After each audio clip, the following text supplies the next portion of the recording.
Welcome to No Filter Investigates. A couple weeks ago we did an investigation into the sudden, let's call it unreceding, of LeBron James's hairline. We thought we had all the answers, but then this happened. That's when I realized we didn't dig deep enough. There had to be more to this story. What were we missing? And then we found it.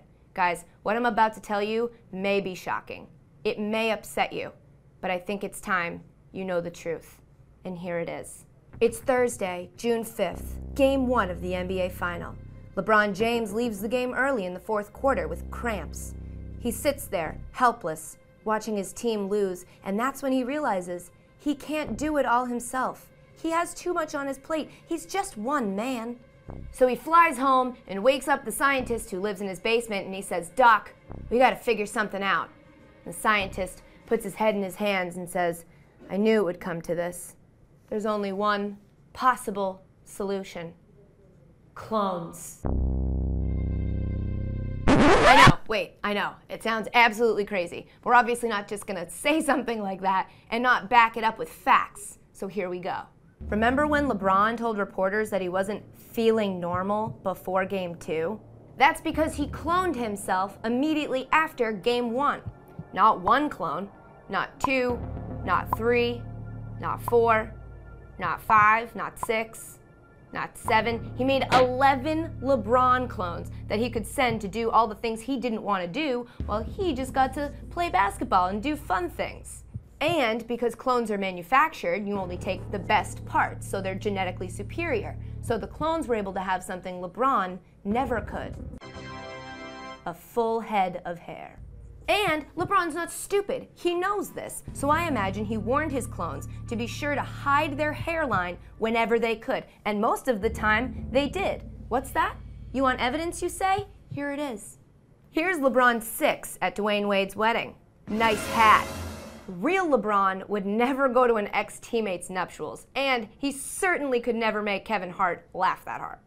Here's LeBron 3 at Cavs Media Day, wearing a nice, thick headband. Who wants to wake up early on a Friday morning to talk to a bunch of nerds with notepads? Not real LeBron James. Here's LeBron 8 in a McDonald's commercial with the Monopoly guy. Oh, what a conveniently placed car door frame.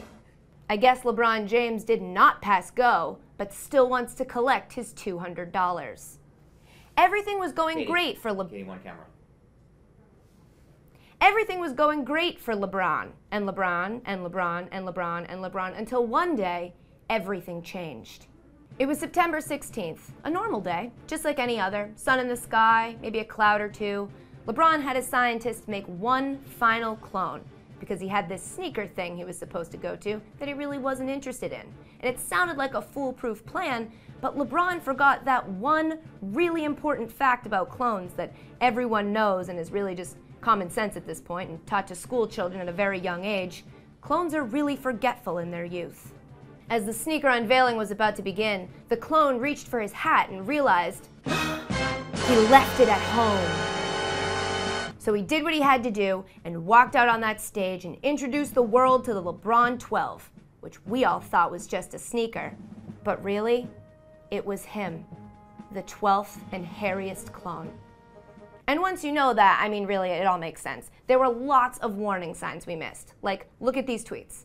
Huge shout out to The Cosby Show. 30 years ago, 1984, the year in which I was born, premiered on primetime. 1984, the year in which I was born? You wouldn't say that unless you felt the need to prove you weren't born, or should I say, created, yesterday, in 2014, which is the year that it is right now. Hey, Drew Bledsoe, just saw your special with Rick Riley. I want to try your wine out as well. Looks great. Can you ship to Ohio? Who says wine looks great? It tastes great, but a clone wouldn't know that because they don't have taste buds, which is another fact we all learned about clones when we were school children. Megatron strikes once again. Hashtag beast. Hashtag my fave player in world. This one really gave it away because everyone knows LeBron is LeBron's fave player in the world. Don't feel stupid now that you know the truth was in front of you all this time and you just didn't see it. I didn't see it either, but I did see it before you. So if one of us were to be stupid in this situation, it would be you. I would be less stupid. It's not a big deal. Like, I don't want to make a big deal out of it or anything, but like, I don't want you going around being like, oh my God, we were all so stupid. Like, we weren't all stupid. Like, Katie was less stupid, but it's not the point. The point is, the truth is out there. You know the truth now. We were able to comb through this hairy situation and put a plug in this mystery. See you next time.